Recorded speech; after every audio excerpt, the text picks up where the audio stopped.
आज से उत्तर प्रदेश के प्रयागराज में गंगा जमुना सरस्वती के संगम स्थल पे महाकुंभ का आयोजन प्रारंभ हो चुका है और आज पहला शाही स्नान मकर संक्रांति के दिन हुआ, जिसमें नागा बाबाओं ने सबसे पहले नागा साधुओं ने स्नान किया और कहते हैं कि सबसे पहला अधिकार महाकुंभ में मकर संक्रांति के दिन नागा साधुओं का होता है, क्योंकि इनका सनातन में बहुत उच्च स्थान है।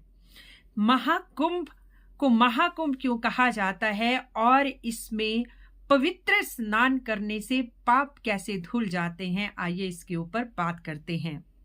संस्कृत में कुंभ शब्द का अर्थ है कलश, और ये कहानी तो ये कथा आपको ज्ञात ही होगी कि पौराणिक कथाओं के अनुसार जब देवताओं और दानवों के बीच अमृत पाने के लिए समुद्र मंथन हुआ था, तो 14 तरह के रत्न निकले थे। बहुत सारी उसमें वस्तुएं भी निकली थी। माँ लक्ष्मी का प्रादुर्भाव हुआ था, चंद्रमा का प्रादुर्भाव हुआ था।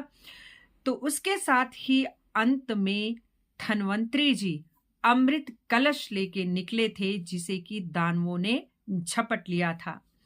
तो दानवों ने जब अमृत कलश झपटा तो देवताओं के होश उड़ गए कि अगर दानवों ने अमृत छक लिया तो वो अमर हो जाएंगे और उसके बाद बहुत उत्पात मचाएंगे और उन्हें हरा पाना, मार पाना देवताओं के वश से बाहर हो जाएगा।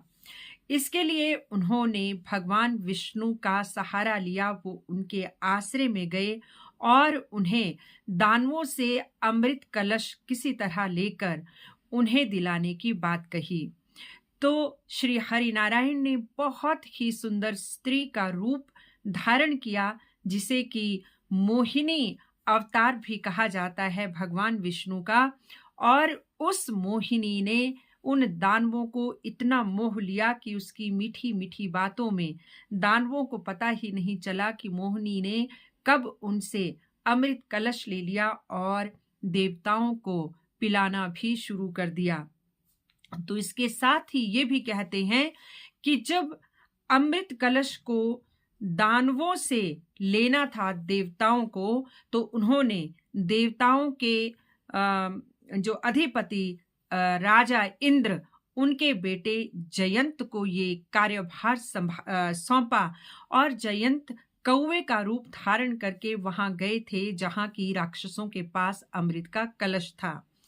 तो जयंत के साथ 4 और देवताओं की नियुक्ति की गई थी कलश की संभाल के लिए, जिसमें चंद्रदेव, सूर्यदेव, बृहस्पति और शनिदेव थे। चंद्रदेव को ये कार्य दिया गया था कि देखना किसी भी तरह से अमृत कलश जो है वो सुरक्षित वहां पे पहुंचे, हर हाल में सुरक्षित पहुंचे। और सूर्यदेव को यह कार्य दिया गया था कि अमृत कलश किसी भी हाल में ना टूटे। बृहस्पति जी को यह कार्य दिया गया था कि असुर उस अमृत कलश तक न पहुंच पाए। और शनिदेव को जो कार्य दिया गया था वो कार्य था कि इंद्र के पुत्र जयंत के ऊपर दृष्टि रखें, कहीं जयंत अकेले ही सारा अमृत न पी जाए।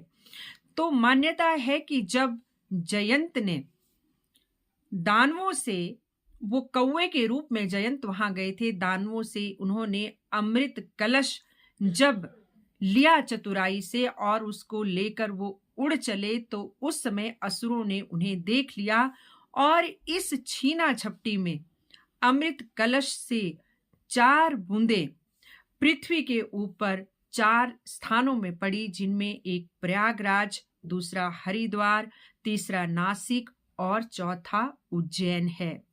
तो कहते हैं कि अमृत कलश की बूंदें इन चारों जगह में पड़ने से ये जगहें भी पवित्र हो गई और मोक्ष की मुक्ति का मार्ग बन गई। क्योंकि यहाँ पे मान्यता है कि मकर संक्रांति को अमृत की वर्षा होती है, तो इसलिए इन संगम स्थलों पे, गंगा जमुना सरस्वती के संगम स्थल पे, या आप कहें उज्जैन के क्षिप्रा नदी के तट पे या फिर हरिद्वार की गंगा नदी के तट पे उसमें स्नान करने से जो है आपको मोक्ष की प्राप्ति मिलती है।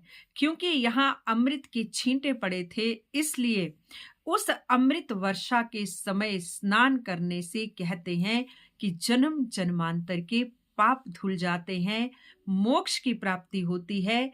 और यही नहीं, हमारे पितरों की पीढ़ियां भी जो हैं वो तृप्त हो जाती हैं और उन्हें भी मोक्ष की प्राप्ति मिलती है।